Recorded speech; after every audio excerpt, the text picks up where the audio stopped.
বিশ্বের বিভিন্ন প্রান্তে ইসলামের বার্তা পৌঁছানোর লক্ষ্য নিয়ে সৌদি আরব ঘোষণা করেছে যে তারা 12 লাখ কোরআন শরীফ বিতরণ করবে। সৌদি ক্রাউন প্রিন্স মোহাম্মদ বিন সালমান এই বিশাল উদ্যোগটির অনুমোদন দিয়েছেন, যা মুসলিম বিশ্বের জন্য এক বিশেষ উপহার হিসেবে বিবেচিত হচ্ছে। বুধবার মধ্যপ্রাচ্য ভিত্তিক সংবাদ মাধ্যম আরব নিউজের এক প্রতিবেদন থেকে এ তথ্য জানা যায়। 79টি ভাষায় অনুবাদকৃত কোরআন শরীফগুলো ইসলামিক ও সাংস্কৃতিক কেন্দ্রগুলোর পাশাপাশি সৌদি আরবের বিদেশি দূতাবাসগুলোতেও পাঠানো হবে। সৌদি প্রেস এজেন্সির বরাতে জানা যায়, এটি প্রিন্স সালমানের কোরআন উপহার দেওয়ার প্রোগ্রামের অংশ, যা মুসলিমদের ধর্মীয় ও সাংস্কৃতিক সচেতনতা বৃদ্ধির উদ্দেশ্যে।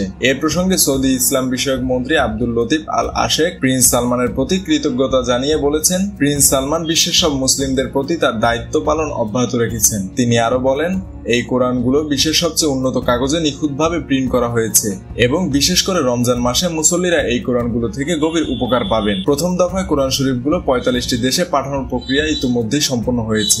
সৌদি কর্তৃপক্ষ জানিয়েছে, রমজান মাসের আগে কোরআনগুলো বিতরণ করা হবে এবং এর জন্য প্রয়োজনীয় সময় অনুযায়ী সংশ্লিষ্ট সবার সঙ্গে সমন্বয় করা হয়েছে। এর মাধ্যমে বিশ্বের মুসলিমরা একসঙ্গে ইসলামের শিক্ষায় আলোকিত হবেন এবং রমজানের পবিত্র মাসে তাদের ধর্মীয় জীবনে আরো গভীরতা যুক্ত হবে।